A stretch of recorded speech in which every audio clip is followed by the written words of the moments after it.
proposed constitutional amendment which would create spending caps in Oregon, and they're currently gathering signatures to put this on the ballot for the year 2006. Our guests today are Don McIntire, who is the president of Taxpayer Association of Oregon, and Chuck Sheketoff, who's the director of the Oregon Center for Public Policy. The program today will be moderated by Larry Wallack, who is the new dean of Portland State University's College of Urban and Public Affairs. Should be a very enlightening program today. If you would all be good enough to turn off your cell phones or other noise-making devices, alarm clocks and that kind of thing, be most pleased. A few brief announcements, and starts as usual with our next Friday forum, which will be here in the Governor, and it will be featuring David Bragdon, who is the president of Metro, and his topic is Past the Turning Point, New Thinking for a New Era. We're also in the midst of our annual membership drive, which is, we're making every effort to reach out to new people who haven't been members of the City Club before, and Jake Okenberg, who is lurking appropriately around the corner there, is a member of the Board of Governors, and he is the chair of the membership committee. Jake, he works for the Oregon Business Council, and he's a project director. And Jake will tell you why it's so important and such a good thing to do for you to become a member. Thank you. Jake. Thank you.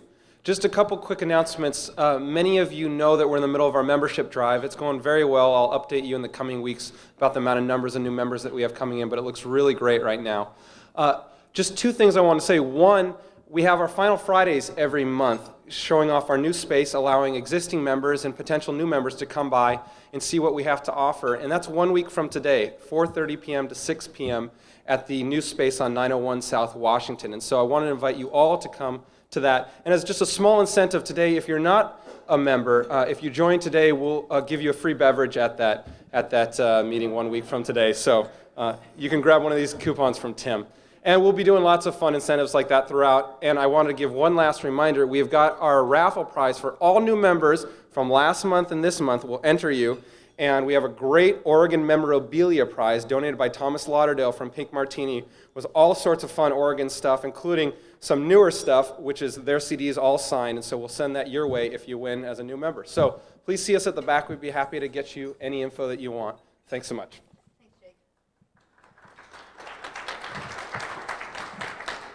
Be prepared to show your ID if you want a beverage card. Pardon? Well, okay, so no ID for water? Sparkling water does not require ID. Let me just go on with a few more quick announcements before we get to our program. Our Citizens Read will be next Monday, March 28th, and the book is The Portland Edge. It will be held over here at our City Club Commons, 9th and Washington. And the next Illahee presentation will be March 30th, and it will be Jane Holtz Kay speaking on Last Chance Landscape, Depaving and Replanting Cities. Then our City Club post-lecture discussion will be held at the City Club Commons on March 31st. And it will be moderated by Metro Councilor and Deputy President Rex Burkholder. Now, details for all of these events that we skimmed through very briefly are in your bulletins, and you can get to them at pdxcityclub.org. You can also join there and find information about rebroadcasts on television and radio, and audios and CDs and videotapes are available for purchase. Our sponsors this quarter, without whom these broadcasts could not be made possible, are Pope and Talbot, Providence Health Systems, and Zimmer Gunsel Frasca. We're very grateful for their support, as usual. Now let's move on to our program. Our moderator today is Dr. Lawrence Wallack, who is the Dean of the College of Urban and Public Affairs at Portland State. He's also a professor of community health. His CV is pretty impressive, but let me just briefly run through the fact that he got a Bachelor's of Arts degree in Urban Studies in 1972 from Franklin Marshall College in Lancaster, Pennsylvania. I guess that was before Vicki Phillips got there, I guess. An MS in 1974 in Alcohol Studies from the University of Oregon, just as appropriate, University of Arizona, probably a good place for field research. It's my opinion. It's not the opinion of the club. Master of Public Health at University of California in Berkeley, and then his doctorate in 1982 from the University of California in Berkeley. His primary interest is in the role of mass communication, particularly the news media, in shaping public health issues. His current research is on how public health issues are framed in print and broadcast news. He is the principal author of Media Advocacy and Public Health, and he will introduce today's speakers and tell you about today's process. Dr. Wallack.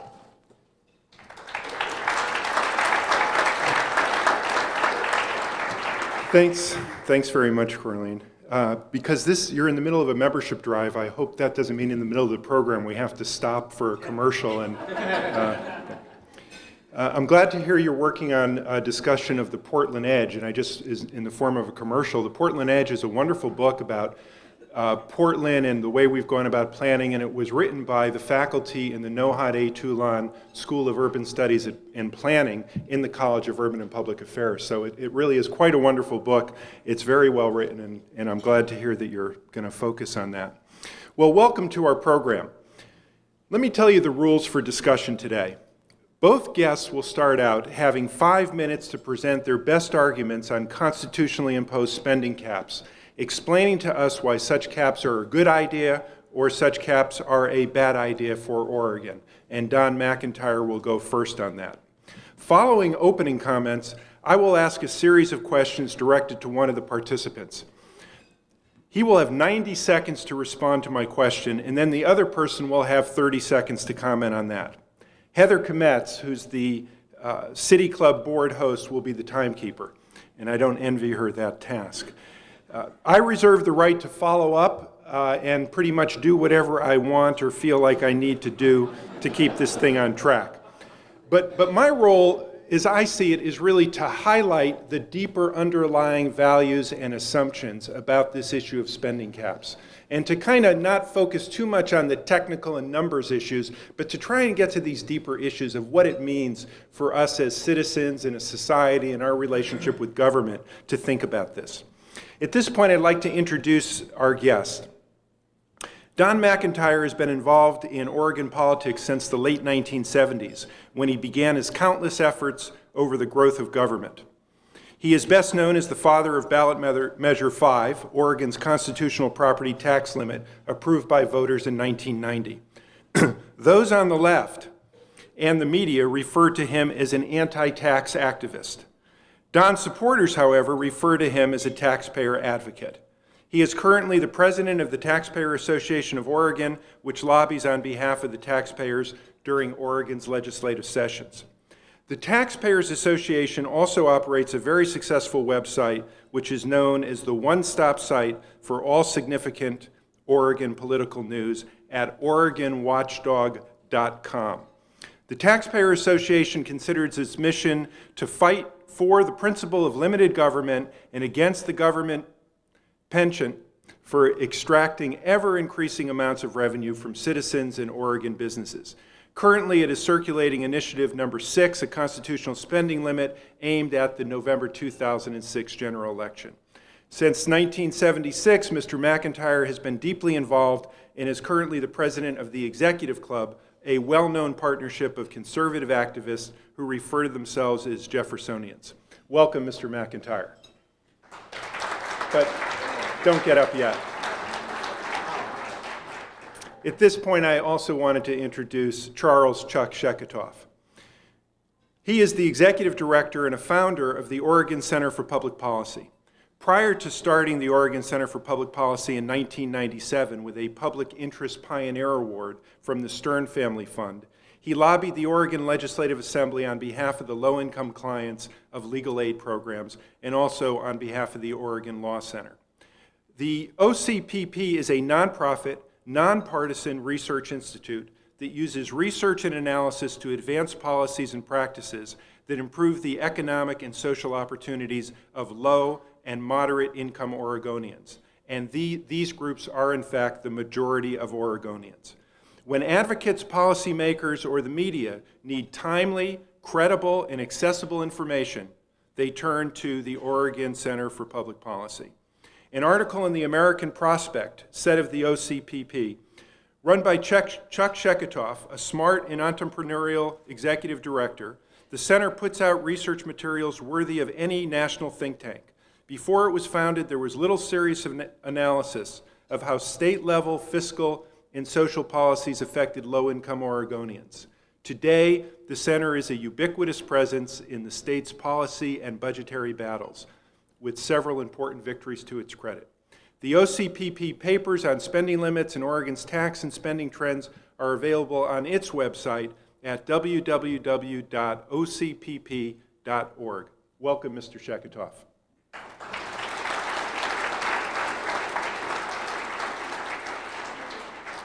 Each introduction was 190 words, just so you know that. Mr. McIntire, please come up now and explain to us your position on spending caps and why you think this would be a good idea for Oregon. Thank you, Larry. Don McIntire in front of the City Club. The title of this program is appropriate. They had to let me out of my straitjacket to come down and subject myself to what I have experienced over the years. I can kind of tell you where this is going to go. Even back as far as 1990, the City Club heard a debate on ballot measure 5, and needless to say, the City Club was opposed to it. But there was a lady I know here that argued on behalf of it, and I still am thankful to her, Nancy Glarum. And I don't know if Nancy's here today, probably not. She probably was put in the bag and dumped off the bridge after her support. Nah, I'm just kidding. The reason I'm here today is to advocate for a spending limit because, as the introduction of me said, that I consider myself and my friends as a Jeffersonian. Well, that has to do with our view that what breeds success in government and brings happiness to people is government which is limited. The United States is founded on that principle that for the first time in history, the framers came up with a set of rules that instead of restricting the people, limited the government. But even back then, one of the framers warned us. John Adams said something to the effect, you know, we've got a good system of rules here, but be careful. The government will use every contingency to enhance itself and its power. And it does, and that occurs at all levels. The state of Oregon is no exception. Now, I noticed that in the teaser for this program, this was on the internet, and I didn't know it was there until a reporter called me, and it was touting this conversation. And it referred to, since I'm advocating a spending limit, it referred to Colorado's spending limit, and within the text of your document, it said something about Colorado's fiscal situation, that's its spending limit, maybe have caused the state to fall to 48th in high school graduation, 49th in job growth, and 50th in child immunization. And that last one, I have no idea where that came from. But I suppose if you had more room, the Colorado spending limit would have also had a deleterious effect on Coloradans, causing hemorrhoids and paper cuts. Maybe not. In any event, Oregon is as corruptible as any state, and we have seen it. We can see how money and resources are taken from the citizens of this state, run through Salem, and wasted. There is no question about it. During question and answers, if you want to verify where I can see waste in government, just ask. There's plenty. The public employee retirement system is not the least of which. But just for fun, when I saw those numbers in the flyer, it was referring to Colorado. We're proposing one for Oregon, not quite the same.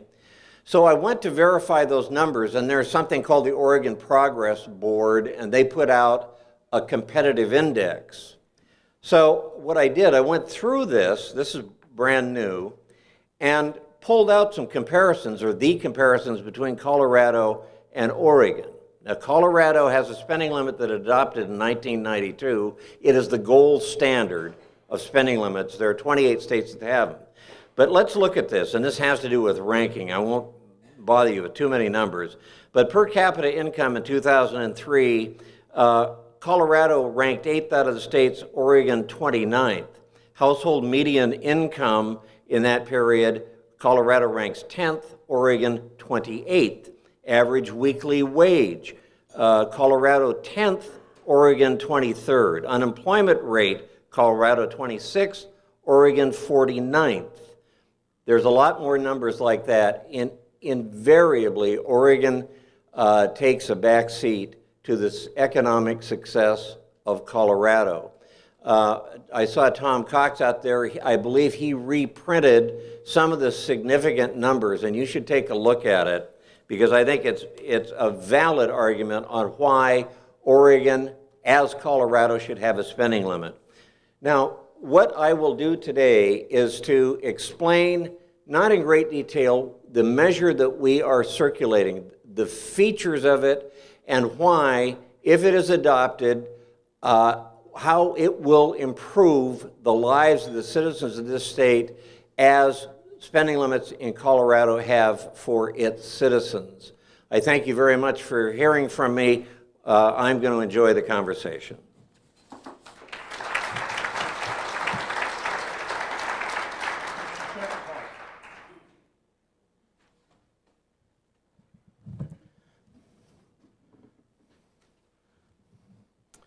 I want to thank the City Club for having this forum and for the honor to be on the podium today.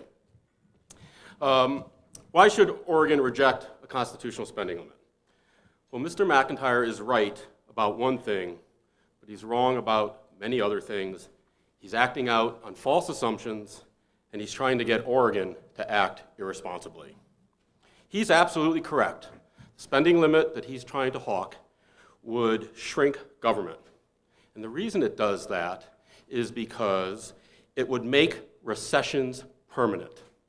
What happens is when you have a recession and spending has to go down like it does every recession, that becomes the base for the next cycle under his spending limit.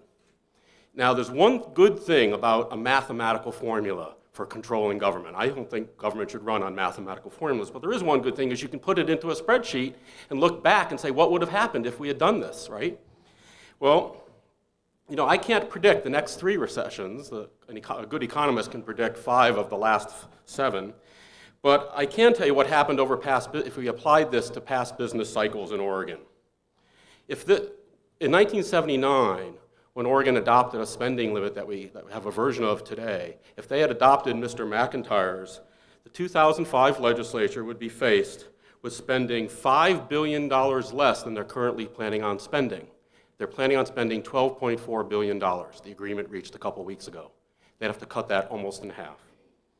If the 1991 legislature, after Mr. McIntire's Measure 5, had said, let's change the spending limit, they'd have to cut about $3.5 billion, about a quarter of the $12.4 they're planning on spending. And if the 2001 legislature had adopted this, when they didn't know they were in a recession, because that's one of the problems with a recession, if they had adopted this instead of improving our spending limit, they'd be faced with about $650 million of cuts today. Franklin Roosevelt, in his nomination speech for his second term, said, "Better the occasional faults of a government that lives in a spirit of charity than the consistent omissions of a government frozen in the ice of its own indifference." By making the effects of a recession permanent, Oregon would be frozen in the ice of its own indifference. Frozen in the ice of its own indifference of a school system where class size is going up and offerings to students are going down. Frozen in the ice of its own indifference to a terribly high rate of uninsurance. Frozen in the ice of its own indifference to children dying in foster care. Frozen in the ice of its own indifference of not producing enough graduates for our high-tech industry. Frozen in the ice of its own indifference to Medicaid. That's the future that Mr. McIntire seeks. They be denying investments in Oregon by making recessions permanent. Some people think Tabor, instead of Taxpayers Bill of Rights, it really means the act to buck our responsibilities. Mr. McIntire is attacking a straw man. Spending is not a problem in Oregon. Over time, our reports have shown and other state reports have shown that spending has remained constant over time and actually gone down a little bit over time. And taxes haven't gone up over time either. It's ironic that he's complaining about spending when Measure 5 shifted responsibilities for schools onto the state. He also operates under the false assumption that government is bad. I was preparing for this, I recall Tom Potowski, the state economist, State of the Economy talk just over a year ago to the City Club, where he said, we don't have two economies. Mr. McIntire is absolutely wrong. And his example was the dry cleaner in Pendleton doesn't have two cash registers, one for those who work at the prison and other public service jobs, and one for everyone else. We have one economy, and government plays an important role in that. Any of you who are on the boards of a hospital know the role of government funds in making those hospitals run. When Oregon spends money, it stays in the economy here in Oregon. Government does need to be working at being more efficient, and they're doing that, but sometimes that costs money. You know, to prepare the best workforce for the rest of this century, we should be investing in early childhood education. Everyone knows that, every study says that, but we don't do that. It takes money to be more efficient and have children do better at school and in their future. It takes more money to buy a more efficient car. Oregon is doing things. We have a Smart Buy program that saved almost $10 million this biennium. It's going to save more next budget cycle, where we're pooling resources on buying things like computers. But nothing in his spending limit adds to efficiency of government. He can complain about it, but it doesn't do anything to address efficiency. Next, I would just like to say I see I'm getting my time. We have a spending limit. If it ain't broke, don't fix it. It's been in place since 1979, and we approved it in 2001. I'd be happy to talk about that. Colorado has been called the pothole of civic neglect, which is why just yesterday the legislature agreed with the governor to change the tax limitation there, and why business leaders are against it. And last, if you like tax expenditures and loopholes, you'll love spending limits, because that's the way around them, and that's what he's encouraging. Thank you.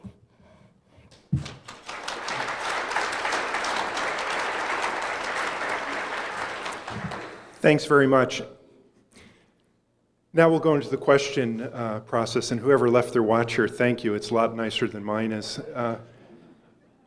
My goal is to have both of you dislike these questions, because they're intended, again, to challenge some of the things that your particular side believes in and bring out some of these issues. So the first question goes to Mr. Sheketoff.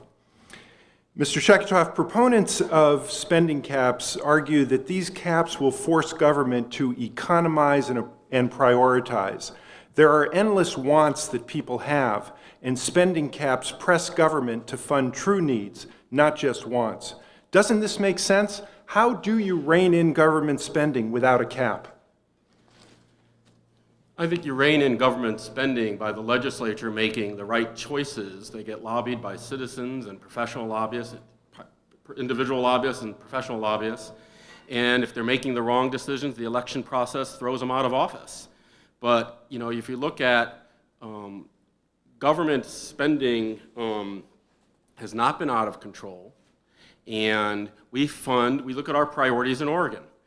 90% of the budget is taken up with K through 12 education, or education, public safety, and human services, which are things like care for the elderly and children, health care, nursing home care, helping children in foster care, and the like. Those are the priorities of Oregonians. I think our budget reflects that. And the issue is, what do you get out of that budget? What are the outcomes you get? And government needs to spend the appropriate amount of money to get better outcomes. Can government do better? Absolutely. You know, I think it's very sad that 2 children died in foster care in the last year in this state. We need to put foster back into the foster care. But does money solve the problem? No. Is more money needed? Absolutely. We need to make sure that our foster care workers are not overworked, that they're well trained, and that we're protecting the children in their care. Mr. McIntire, 30 seconds. Mr. Sheketoff, I think, errs in suggesting that we can control spending through an efficient legislature. Let me remind everyone in this room that the legislature has presided over a disastrous growth of spending in the public employee retirement system. Of course, they participate in it. The state is in phenomenal arrears, billions and billions of dollars, and it is sucking the lifeblood out of the government's ability to do the job that government needs to do. Mr. McIntire, spending caps are based on a formula of population growth plus inflation. However, healthcare costs often grow faster than inflation. This is also the case with public safety as well. Will this have to come from the education budget, or will we have more people being left without health care and bigger gaps in public safety as a result of spending caps? One of the things I better get out here pretty quickly is that there is a dramatic difference between the measure that we are proposing and the one that exists in Colorado. And I wanted to get to that because Mr. Sheketoff says that our measure would ingrain a perpetual recession. In that, there is a feature in Colorado that if revenue declines, then you use that as a baseline to grow revenue again. The measure that we are circulating in Oregon says that the only influence is the increase. Population and inflation will not allow, the growth of that will not allow the state to spend more, but it does not take it in the opposite direction. In terms of whether or not someone is going to be deprived of health care support by way of a reduced spending limit, remember, Mr. Sheketoff does say that we have a legislature. Those are the kind of decisions that legislatures are to make. They get together once every 2 years, and they decide to prioritize. The way it is now, they prioritize nothing. They do current services level budgeting. It is just a machine that ratchets up the cost of government every 2 years. 30 seconds, Mr. Sheketoff. Sure, it does do it in the opposite direction. What happens is if his formula is based on the current spending, how much it can grow the next biennium. He's right, it doesn't go down from the current biennium, but if the current biennium was, for instance, the 0103 biennium where there was a drop, that new lower drop becomes the base for the following biennium. And that's why if you implemented this earlier. Great question. I would just urge people to also think about avian flu, which this thing runs afoul of, excuse the pun, measures 5 and 11, ballot measures that people vote on, which add costs to state government. There's populations in Oregon and costs that are higher. Thank you. I just want to remind you, you are not allowed to use puns. Only the moderator can use puns during this time. Mr. Sheketoff, here's a question for you. According to Citizens for a Sound Economy, between 1997 and 2001 in Colorado, taxpayers received $3.25 billion as a result of the spending caps. That's $800 a person, or $3,200 for a family of 4. Isn't this a good thing that the people who earn the money get to spend it on their families and help the economy grow in that way? Great question. Colorado has been called the pothole of civic neglect. Its economy isn't as rosy as Mr. McIntire says. Its unemployment rate, if you look at from March 2001, the beginning of the recession, through December, was up 2.3%. Oregon was up only 2.3 percentage points. Oregon was up 1.5. Job growth, Oregon has a bigger problem picking up job growth than we do. But what happened in Colorado is, because the state is so bad, business leaders are looking to change it. And actually yesterday, the legislature went Democratic and they agreed with the Republican governor to put to the voters a multi-billion-dollar tax refund that's set to go in. Why? Because the Colorado Springs Economic Development Corporation, the Downtown Denver Partnership, the Colorado Forum, and others all came together and said, we cannot afford the disinvestment in Colorado. Thank you. Heather, you're doing a great job on that timekeeping. 30 seconds, Mr. McIntire. I would just like to mention something. Remember this Oregon Progress Board numbers? He referred to Colorado having a tough time with unemployment. The 3-year average between 2002 and 2004, Colorado was 12th from the top in unemployment. Oregon ranked 49th.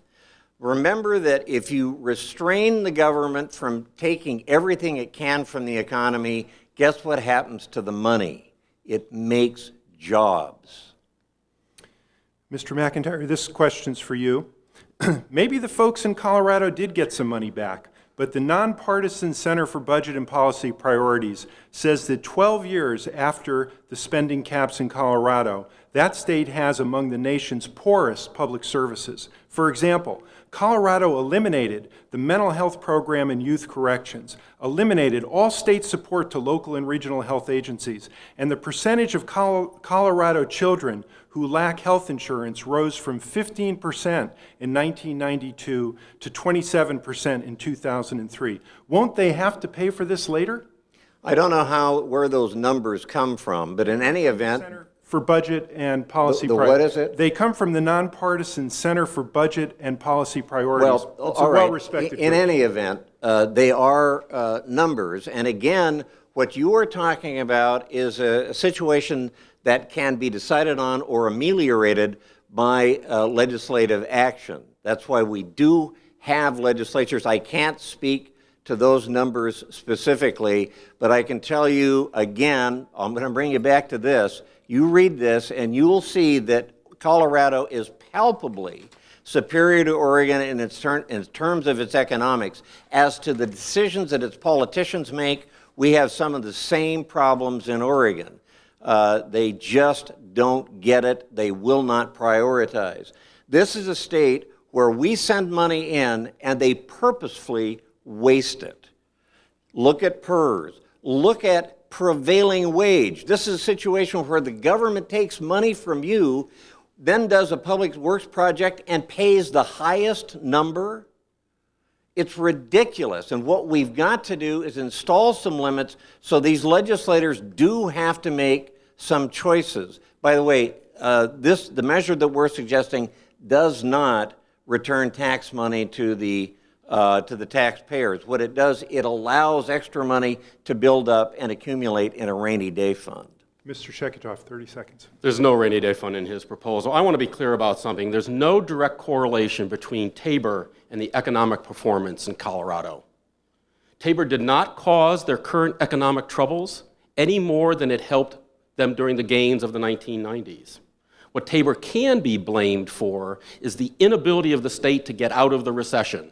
And that's why this historic decision yesterday between the governor and the legislators about not doing another huge tax refund. They want to invest. Mr. McIntire is frozen in the ice of his own indifference to problems of homelessness and such. Mr. Sheketoff, proponents of spending caps say that politicians want to spend taxpayers' money. They don't have the discipline to say no. It's like a disease. Spending caps provide necessary backbone for the politicians because they'll have to prove to the voters that there are benefits to spending. Isn't that good? It's not good because it's not true. The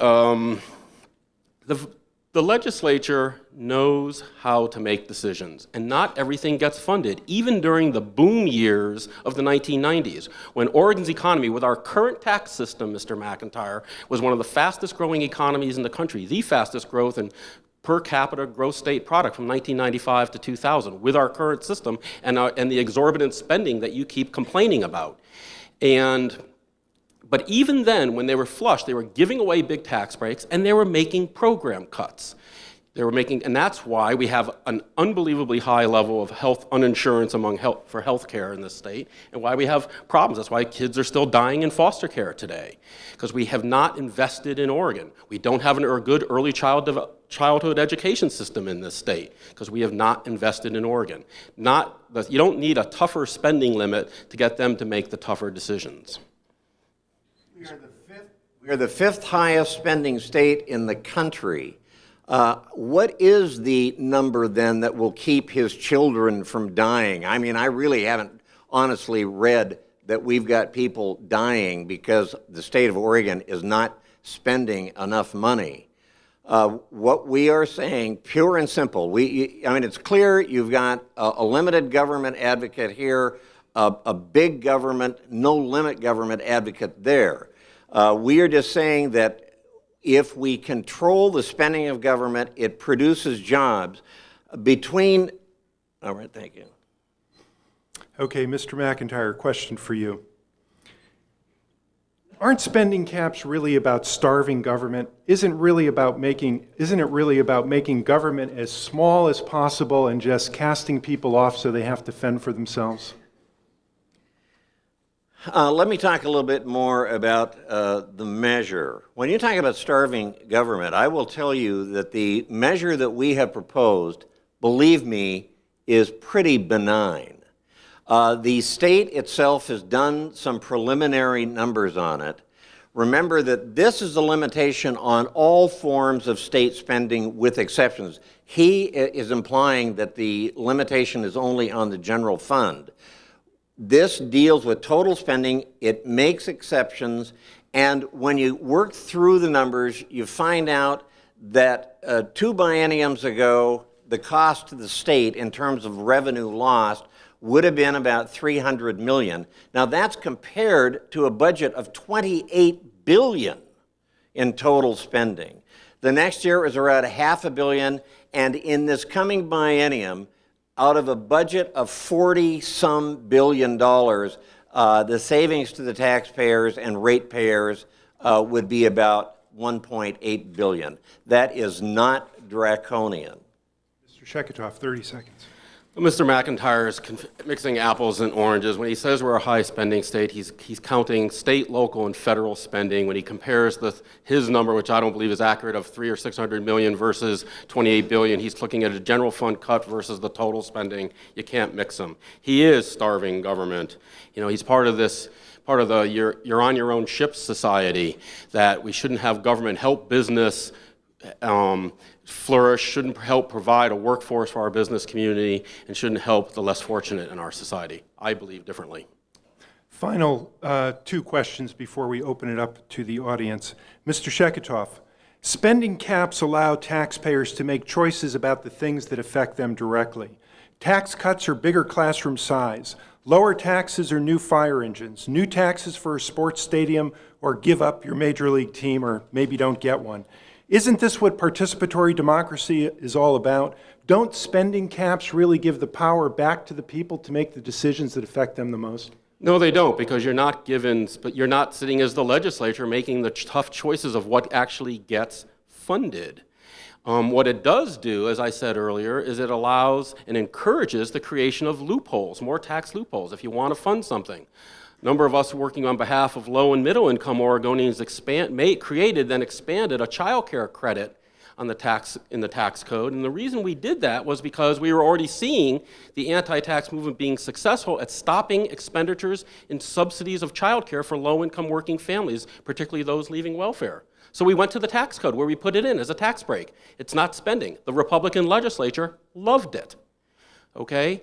And that's what this encourages. So if you like lots of tax breaks, that's how we'll end up spending stuff. And the problem is that tax breaks aren't always the most efficient way of spending, even in childcare. I'll be the first to admit, you get the money at the end of the year, not on a month-to-month when your costs are coming in.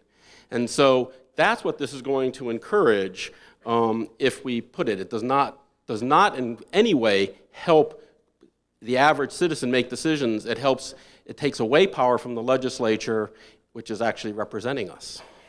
Mr. McIntire? Well, one of the things I want to do, again, is focus on the content of the measure that we're proposing. And by the way, if this sounds like Armageddon, let me submit to you by this. And these are, he said my numbers aren't true. They came from his government, Legislative Fiscal Office. The amount of all spending growth in 1998 would have been 8.6%. That's in a biennium. The growth in the next biennium would have been 9%, more than 9. The next biennium, 5.2%, and in this biennium, 6.4%.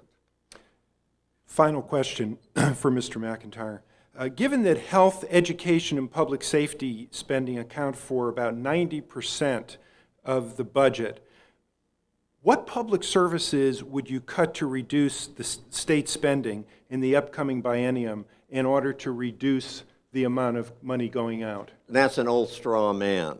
When you talk about cutting out services, the cost of government, particularly in state government, is the cost of government people. It's about 85%.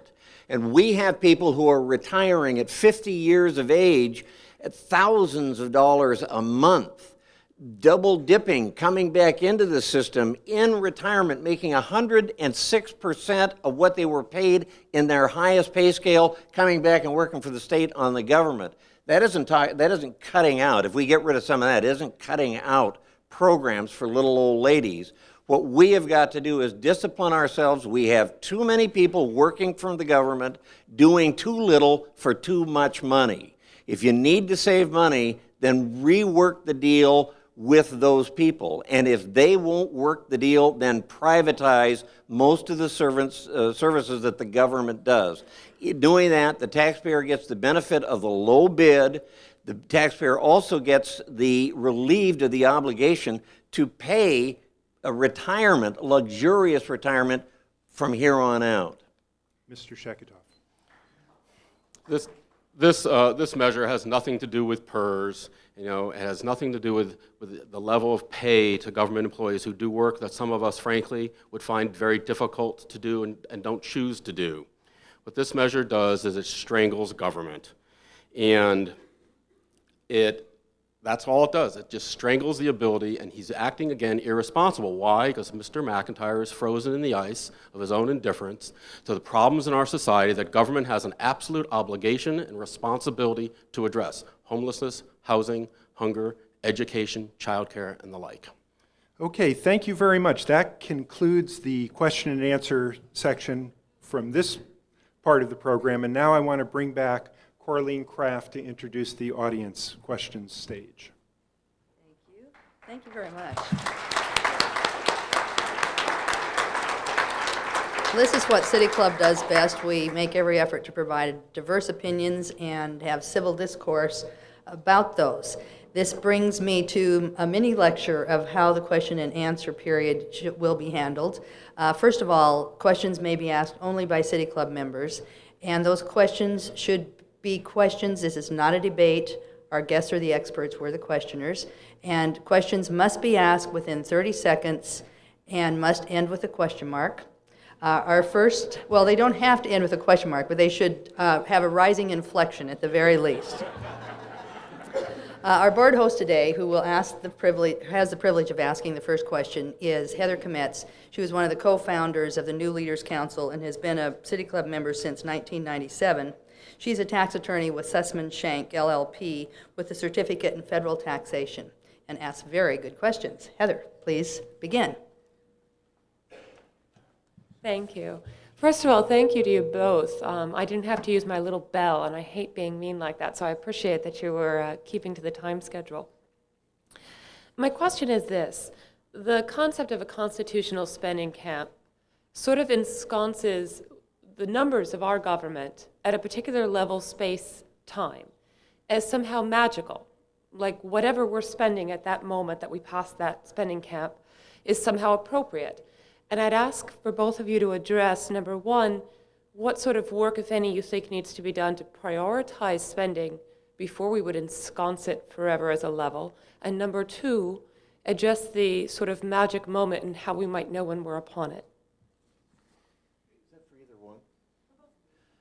Well, first of all, there is no magic number. The one thing that we know that happened, particularly over the booming 90s, was that a robust economy created more and more revenue because we had a fixed income tax rate. So what happened when people made more money went to the government. You know what the government did? Spent it all. It made the government bigger. Then, when times got a little tougher, the government was much bigger and was more, rapacious. What we need to do is say, when we've got more revenue coming in that's necessary to spend, he mentioned, by the way, that this measure does not have a rainy day fund. It absolutely permits one, and any money that goes into a rainy day fund is not considered spending. So we just need discipline in the legislature, but they've exhibited they can't really do it unless they've got a little constitutional backbone. During the 1990s, we didn't spend it all. We gave away $1.5 billion, or 1.4, I think it was, billion dollars in kicker money, 2/3 of which went to the wealthiest, the top 20% of the state, who are doing the best from getting the most out of the boom. I agree, it does actually create a magic number. The first base year that this would go into effect would start the game. That's what this is. It's mathematical, and I don't think it is appropriate. Our legislature does prioritize, and this does not help us with any sort of prioritization. Okay, now we're going to take questions, and I emphasize questions, not speeches and not commentary, and they're limited to 30 seconds, and I want to start with the first person here on my left. Bill Mictum, City Club member. The question I have for Don McIntire is that a lot of what you've said today seems to be loose in being backed up by specific things. For instance, the discussion of Colorado versus Oregon. Those numbers are we don't know where they come from, in the sense that we don't know how they compare, because there are too many variables. And then you talked about, as Chuck Sheketoff pointed out, the numbers that you said they spent it all, and yet, no, there was like $1.5 billion of kicker money that went back. So my question is, for you to give an answer as to how the spending caps in Colorado actually, and detailed to some extent, made things better. Thank you. Well, the answer is that the government didn't take all the money. In the late 90s through 2000, the government let the people keep $3.5 billion of their money, and of course we recited some of the numbers. The effect of that is that Coloradans are better off than us. Now, you were talking about whether or not you can believe the numbers. Again, all you can do is use numbers as relative standards, one to another. Even in school, people are A, B, C, and D. It is not totally precise, but it gives you a relative idea where someone stands. Again, I will suggest that you get a hold of this document by the Oregon Progress Board, and they are not, by the way, real conservative. So that's why I'm enjoying relying on the numbers that they have gone out of their way to accumulate and do scientifically. Thank you. Next question. Cy Cornbroad, City Club member. I'm also on the board of the Multnomah Education Service District. We have a budget of about $77 million a year. We provide services to all of our districts so that they don't have to have, each one has to have a bureaucracy. We have less than 5% management in our thing. Yet we are losing money constantly now. We service the hardest kids to protect, and what should we do? Just let some kids not be serviced? Question, please, Cy. Thank you. That was the question. Should we just not let some of these kids be serviced? Who's the question to? Yeah, either. Mr. Sheketoff, why don't you take that one? You know, if I understand your question, you're saying you had high costs and you have high expense kids to help with, and you're wondering if the cuts start happening, because education is about 55% of the budget, and if you're going to cut about 1/3 or 40% of the budget, obviously education has to take a hit. What should you do? I don't know what you should do. I think the first thing you should do is don't let this pass at the ballot box, because it would just be detrimental to Oregon. One of the things that I would do, and all due respect, sir, if I were king, I'd abolish education service districts. That is a good illustration of the waste of government money. Again, remember I said one of the ways that we could get more efficient government is to bid services out. What people do in government, believe me, is not rocket science. I'm not denigrating it, but they do things that you do in everyday life. You type on word processors, maybe you mow lawns, but why on earth are we paying to have those things done and building up a future liability in a government-run retirement program? So I'd get rid of ESDs. The Multnomah County ESD is, I forget how much it uses up, $85 million. Come on, you can buy a lot of printed material and move- pencils and papers with that. Let's move on to the next one. But, I have to correct you. I think you're wrong about something. I think NASA scientists do rocket science. So I think some government people do rocket science. Next question on the left. My question is about comparing Colorado, where I lived as a federal officer, and comparing this state. I'm Bob Geary. What percentage of the population of Colorado is below the poverty line? And the same question for this state. I don't keep all the poverty numbers in my head, but you can look it up. I don't have that. I can tell you that the percent of children who lack health insurance rose from 15% in '92 to 27% now, and while it dropped in Oregon. And so from the beginning of the decade to recent years. And so what Tabor does by taking to the extent that government programs can help lift people out of poverty, and I believe they do. We have a program that gets people employed every month who've been on welfare and out into the workforce that helps lift them out of poverty. We can do that, but it takes money to do that. Sir, I can answer that question based on the Oregon Progress Board numbers. Colorado has 9.4% of its children below the poverty line. Oregon has 11.7%. Colorado rates 14th, Oregon 29th. Next question on the right. Eva Schweber, City Club member. This is a question for Don McIntire. I am not able to follow what you are trying to fix with your solution. Recessions and budget deficits are de facto spending cuts or spending caps. And Oregon has had those for years, and there remain problems.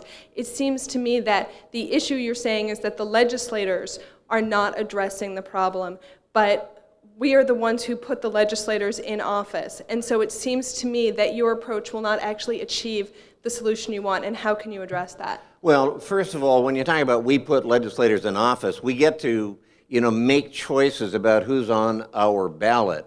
But there is something about the process where once people go there, and because of the ramifications and the corruption of power, we wind up with establishments, ostensibly representative government. Problem is, it doesn't represent us. It represents the government itself. And that's a fact. And when you talk about we vote for people on the ballot, you got to remember the de facto problem of the power of the incumbency. So you don't get change. He keeps talking like the government's not us. What I'm reminded of is a former head of the Department of Human Services back in the 90s, Kevin Concannon, was at a soccer game here in the Portland area. And he was standing next to this guy who he knew the guy's sister had mental illness problems, and he said, "How's she doing?" And he said, "Great. She's actually out of the hospital in such and such a nonprofit entity and doing pretty well." He said, "Well, that's one of our agencies." And the guy said, "No, it isn't. It's a private not-for-profit." And Kevin said, "Well, where do you think they get their money? It's Medicaid dollars. Medicaid government dollars flow into the community. The government buys things, it buys computers, it buys a whole bunch of stuff. The payroll of the people flow into the community.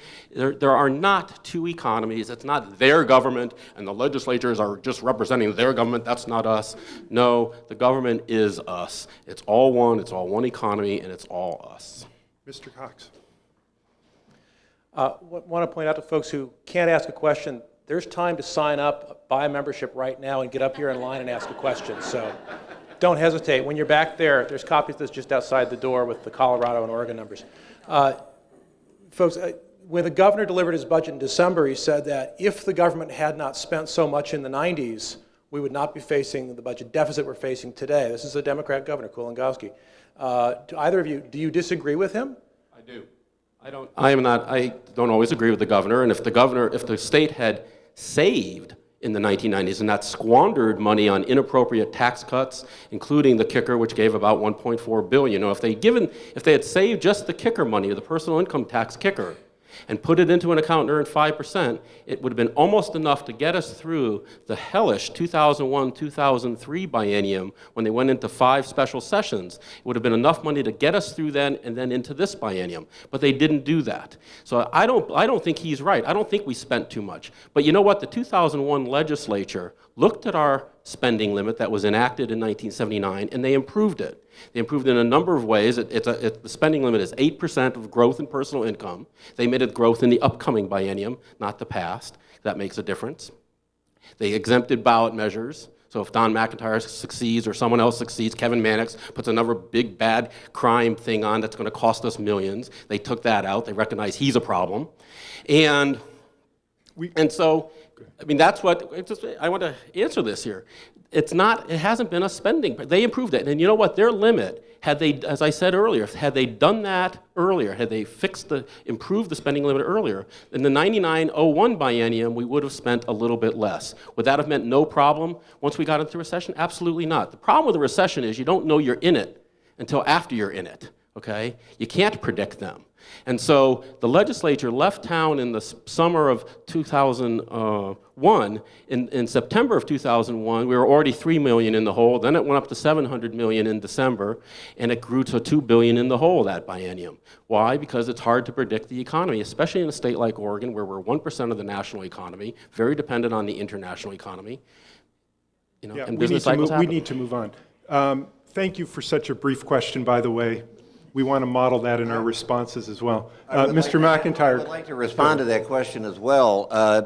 One of the reasons or people have asked me over the years, what makes me an expert in tax issues? And my answer is that I pay taxes and I can do arithmetic. And you can too, but here's some simple math.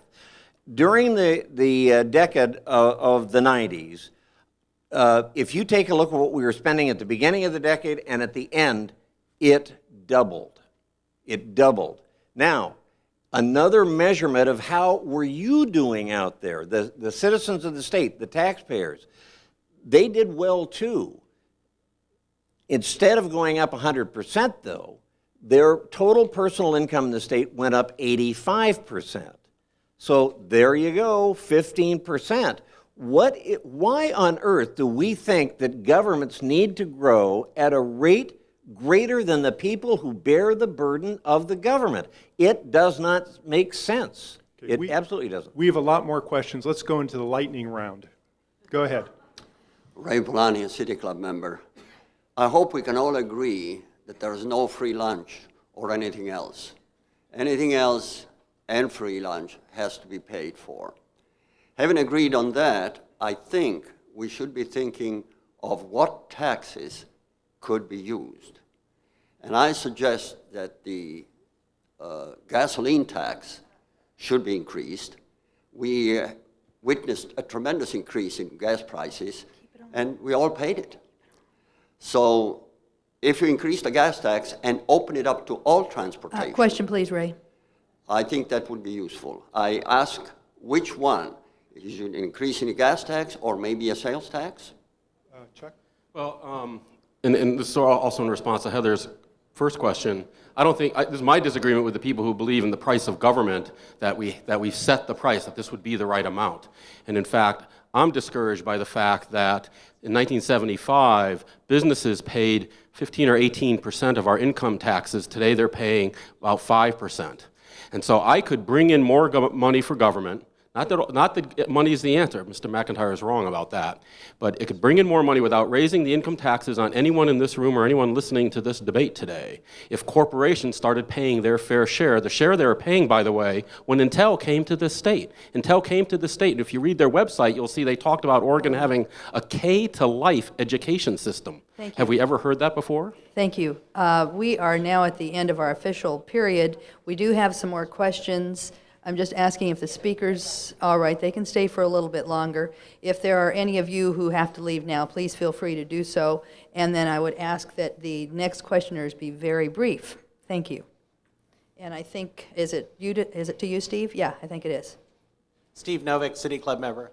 Mr. McIntire, over time, private sector salaries, the salaries of doctors and lawyers, have risen faster than inflation.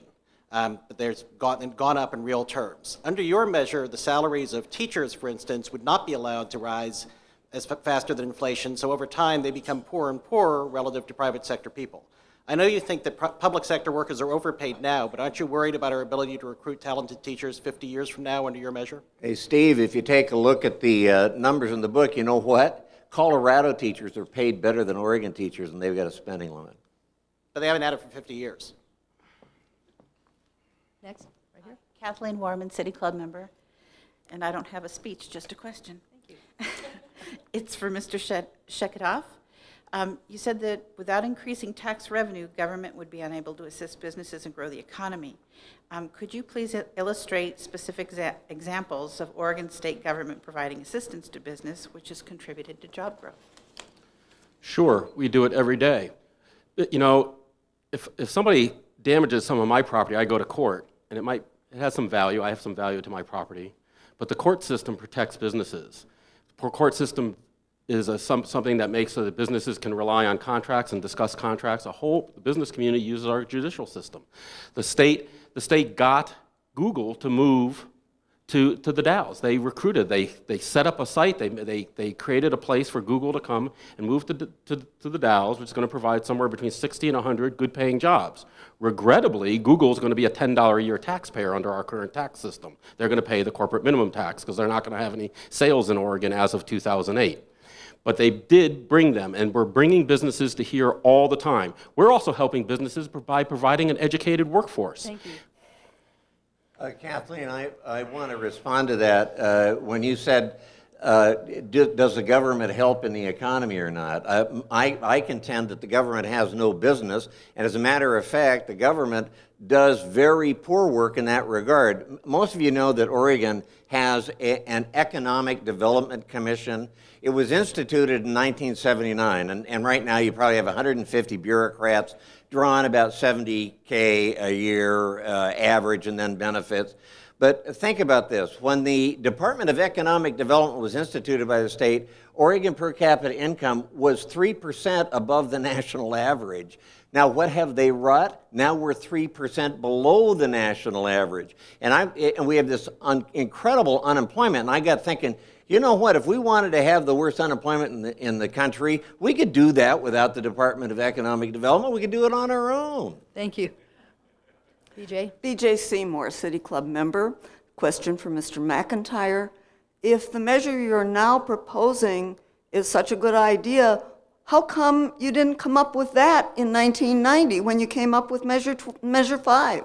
Actually, my answer to that is that there was a discussion about